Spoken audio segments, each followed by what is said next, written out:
I'm Sherry Gaba. I am the founder of Wake Up Recovery and the go-to expert alongside Dr. Drew Pinsky on VH1 Celebrity Rehab and the author of Love Smart, Love Smacked, Love Smart, Love Smacked, and Infinite. Welcome to my Facebook Live. Sorry for getting on so late, but here I am, and that's all that matters.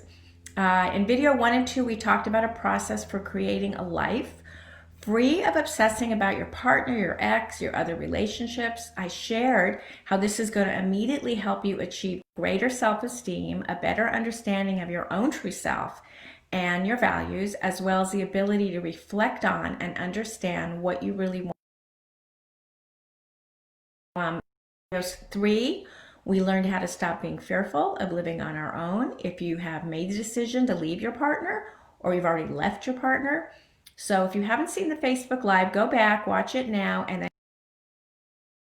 So today I'm going to build on what we discussed by sharing the number 1 thing you must master if you want to stop fear being on your own and even actually enjoy it. Think of this as your first step towards making this happen. Thinking about codependency, so you'll want. And I'm also going to share how to discover your authentic self. When you know how to do this, you'll know exactly what you need to create a happier, healthier, more fulfilling relationship.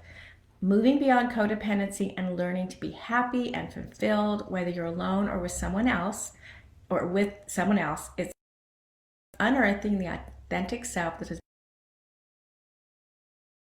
knowledge, and then release these old wounds that you've hidden deep inside you. You release the need to settle for a partner or the wrong person. Ask yourself a couple questions. Are you with someone or holding on to an ex for security and safety? Is your fear keeping you stuck in the wrong relationship? Like you made a decision based on self-worth, self-esteem, and a firm belief that you deserve the very best that life has to offer. And what would your life look like if you waited just a little longer for the right partner and knew that it's okay to be alone right now? So you can go back and even look at this Facebook Live and you can maybe journal on some of those questions. So here's some tips for moving past your fears, if letting go of all, and actually letting go of all your self-limiting beliefs that you've been holding on to. So for example, there aren't enough men to go around. This is definitely not the case. Or if you tell too many people, including myself, who've created healthy, loving relationships well into their 50s and 60s, and you need to just stop yourself that what you truly desired doesn't exist. Better partner than the person you're with right now, no matter how happy that makes you. So you need to stop telling no one will ever want you because you're not young enough or have too much. Stop allowing to keep frozen in this limiting belief you must have someone to feel worthy. And stop comparing yourself with others and thinking that others. And stop living in a fantasy. Pay attention to who you are picking in the present as a partner. You deserve to find a relationship that is right for you and only you. And you deserve a relationship that is perfect for you. And until you find and create that relationship, you have to be okay right now. You have to be better than okay. You have to feel great being just who. Stop settling for less and expecting another person to make you feel whole. You are whole just as you are in this very moment. I want you to take a minute right now and just declare that you deserve the very best. So go ahead and say it with me. I deserve the very best. I deserve. And promise yourself that you'll begin checking your motivations, not comparing yourself with others, and reminding yourself that you deserve the very best and a partner that you desire. And until that person comes around. So I had a client, Jane, who grew up in an alcoholic home with a mom who was never present due to her alcoholism and the father who was a workaholic. And when her mom gave birth to her other daughter, Jane's sister, Jane made up her mind that this new baby sister was going to be her baby, and she was going to give this new baby all the love and attention she never received. So Jane went from loneliness and abandonment and feelings of being invisible to suddenly having a purpose in her little life, taking care of this new baby sister. And this role was the beginning of what would become her main role in life, always taking care of others. She continued this role, trying to take care of an alcoholic husband as well. Her baby sister did become very successful, but also became a functional alcoholic and a narcissist. Jane needing to take responsibility for anything. She enabled her all through her life. So as her sister grew up into an adult, she had expectations that everyone around her should take care of her, every want and need, and all she had to do is go to work and make money. Jane's sister also became very abusive of Jane. She kept making Jane feel unappreciated. Whole childhood for this baby sister, and in fact, Jane just felt completely abandoned by her whole family. Hi, Brandon. Yes, yes, yes. You deserve the very best, my friend. So Jane developed deep resentments and started drinking alcoholically herself. And she grabbed onto any man that would pay attention to her, only to be disappointed and hurt. Jane was at her emotional bottom when she signed up for breaking free from the circle. And through this close-knit group and her diligent effort applying the materials in the breaking free from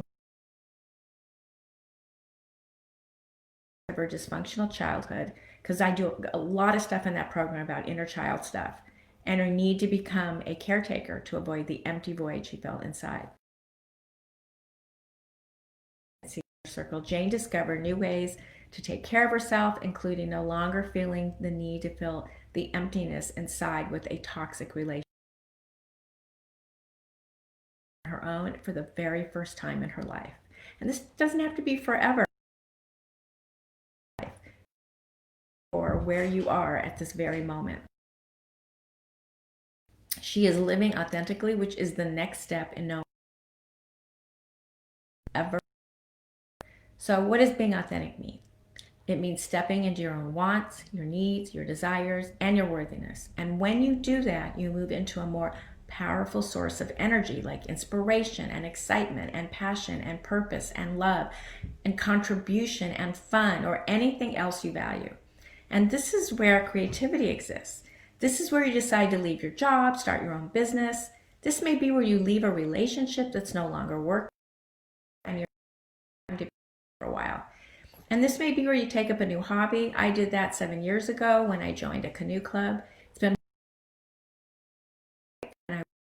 it just would have never happened. I would have never discovered it if I didn't step into my authentic self. So I am eternally grateful for that. If I can be really honest here, as a single mom, my total focus was on my daughter. I think I for hobbies and creative pursuits or even deeper friendships. If I wasn't working so hard on finding somebody, finding a romantic relationship, finding someone to be in a relationship. That was probably my biggest regret. However, if I hadn't had this experience, I wouldn't be here right now sharing with you my story. I wouldn't have gone back to school to be a therapist. And I just, I've learned to transform my life into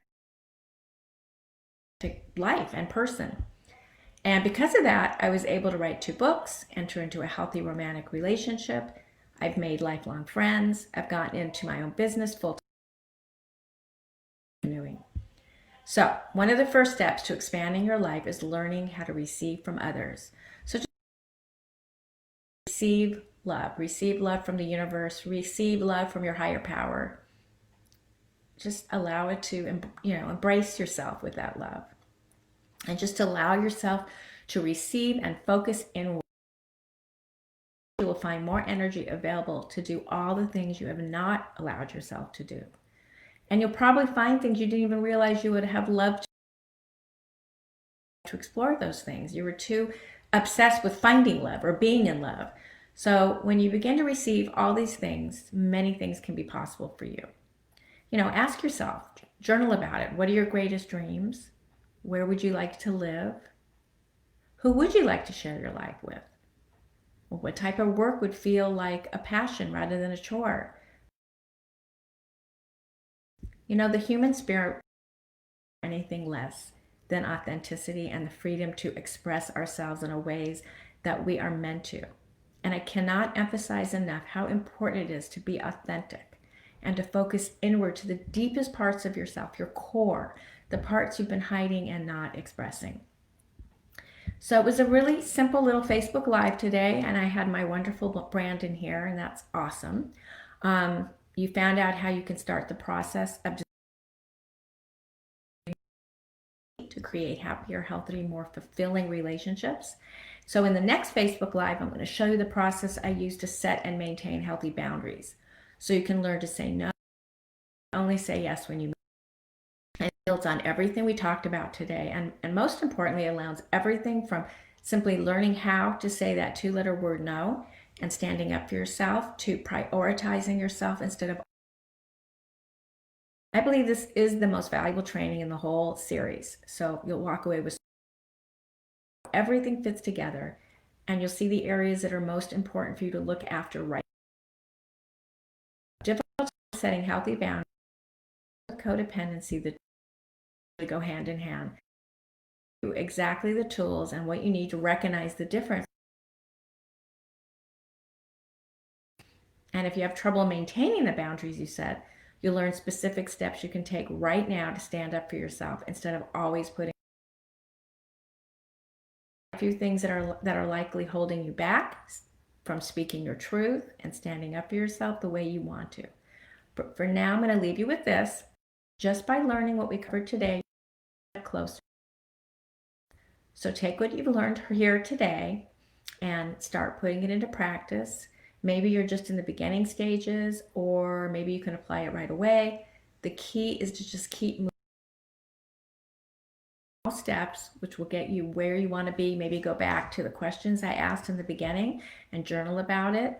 Again, next up, I'll share the process I use to set and maintain healthy boundaries, which will help you speak your truth and stand up for yourself the way you want and need to. So I'm really excited just knowing what a difference this will make, and I can't wait to see you in the next Facebook Live. See you then. Bye.